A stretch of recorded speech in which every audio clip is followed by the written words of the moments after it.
Hey, good morning everybody. It's Mike and thanks for jumping on here with me this morning. Yesterday we started a conversation around target audiences. What's your thing? Do you have an area of focus, a specialty, a niche? Whatever you want to call that, I call it a target audience.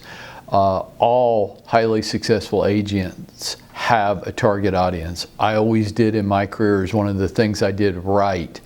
I've got a long list of things I did wrong, but my short list of things I did right was I always had a very defined target audience, specialty, area of focus, niche.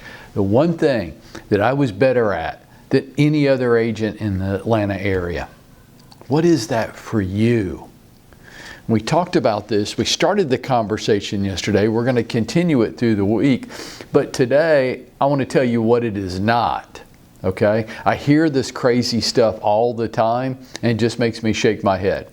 Because I know they're trying to go down the right road, but they're just really getting it wrong. And getting it wrong leads to tons of frustration.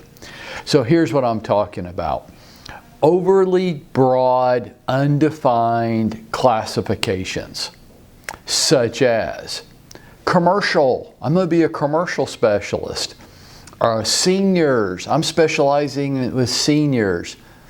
First-time home buyers, I'm a first-time home buyer specialist. Luxury, this is my favorite, I'm going to be a luxury specialist. To all those type of things, I just say, is you crazy? Is you crazy? Like, who do you think you are? Commercial. Well, I don't know. You gotta start peeling back this onion. There's all different types of commercial.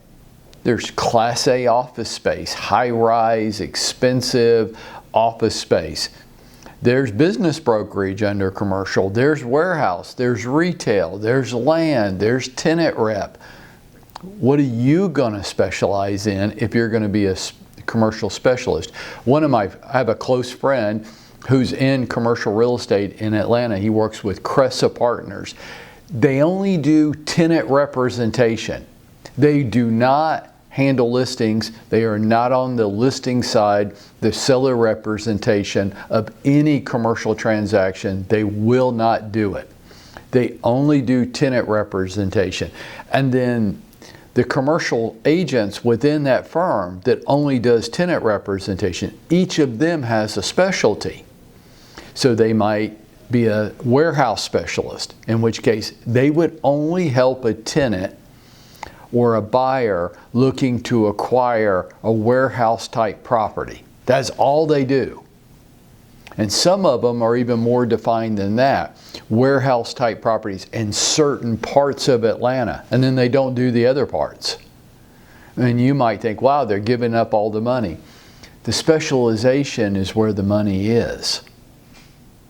The specialization is where the money is. I'm going to prove that to you by the end of the call, so hang with me. Seniors.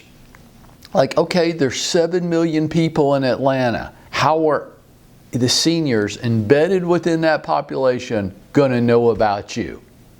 They're not. You've got to peel back the onion. You've got to get a lot more defined than seniors or first-time home buyers. So that's always a good example. You want to specialize in first-time home buyers. Okay. Well, how do they know about you? Well, marketing, Mike. I'm going to market myself as a first-time home. Well, how are you going to do that? Because again, you're going to have to market yourself under a big, broad category like that to 7 million people in the Atlanta region to get to the first-time home buyers. So I want to know how many millions of dollars you have to invest in marketing this year. Not millions, hundreds of thousands? No, not hundreds of thousands, tens of thousands.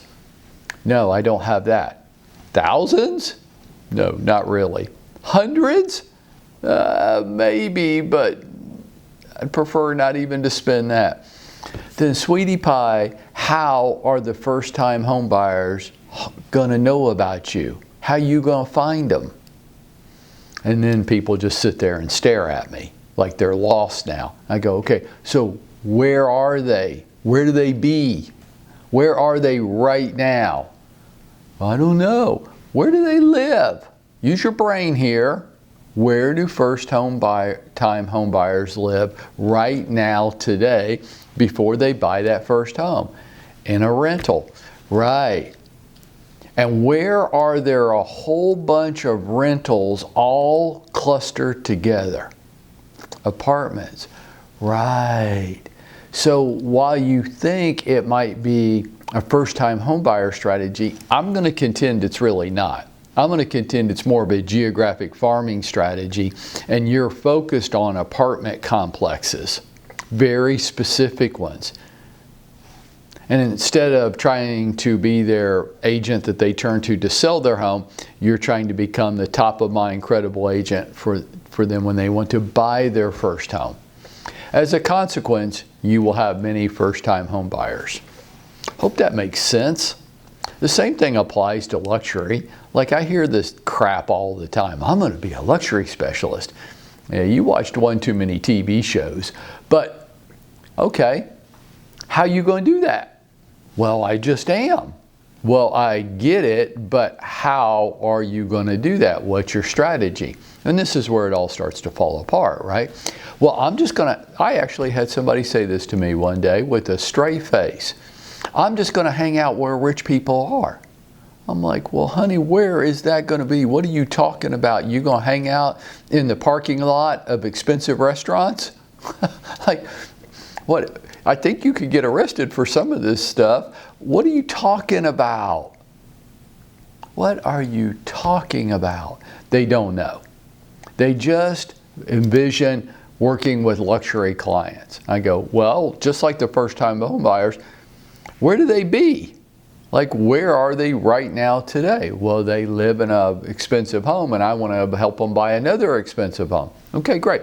Again, we might be back for that group of people to a geographic farming strategy where you are focused on particular neighborhoods that are comprised of luxury homes, but you're not focusing on luxury. That's just the after effect.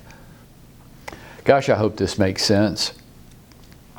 Because we can really get lost in the bullshit generalities of this business. Now, before I let you go this morning, I said I would prove this to you, and I will. I have a friend of mine who owns his business that he owns is they buy medical practices. I'm like, really? Why you do that? He says, because doctors are horrible business people. So we buy the practice and we hire the doctors back to work in the practice. And we run the business of the practice and they be doctors. I'm like, interesting. So then you know what all the doctors make? And he goes, I do. I said, well, who makes the most? And he said, well, guess. And I guessed a couple of different ones. And like, one of my neighbors is a heart surgeon. And he goes, nope, close, but not it. I'm like, really? He goes, right. Orthopedic surgeons, they make the most. I'm like, really? More than a heart surgeon? He goes, yeah, well, your friend that's a heart surgeon, he might only be able to do 2 to 3 a week.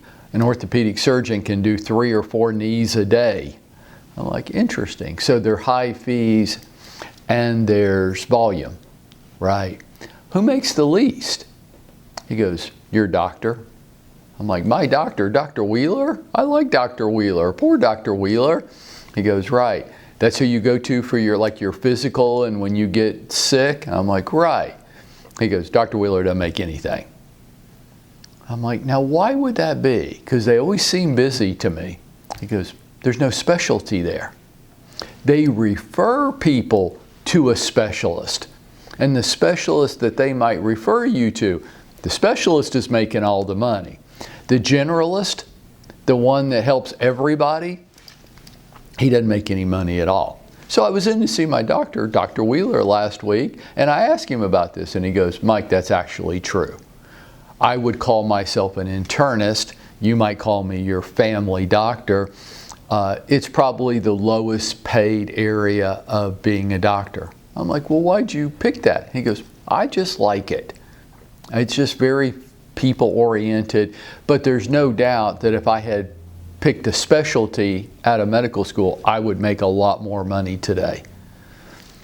Wow. See, The money's in the specialty, which is counterintuitive for most of us. Most of us feel like, you know, by ruling people out, I'm limiting my income and my opportunities. No, by becoming the best in Atlanta at one very specific thing, your income actually goes up. And that always worked for me in my career, and it will work for you if you can figure out what your thing is. And if you get your little fanny out there and make it happen for yourself today,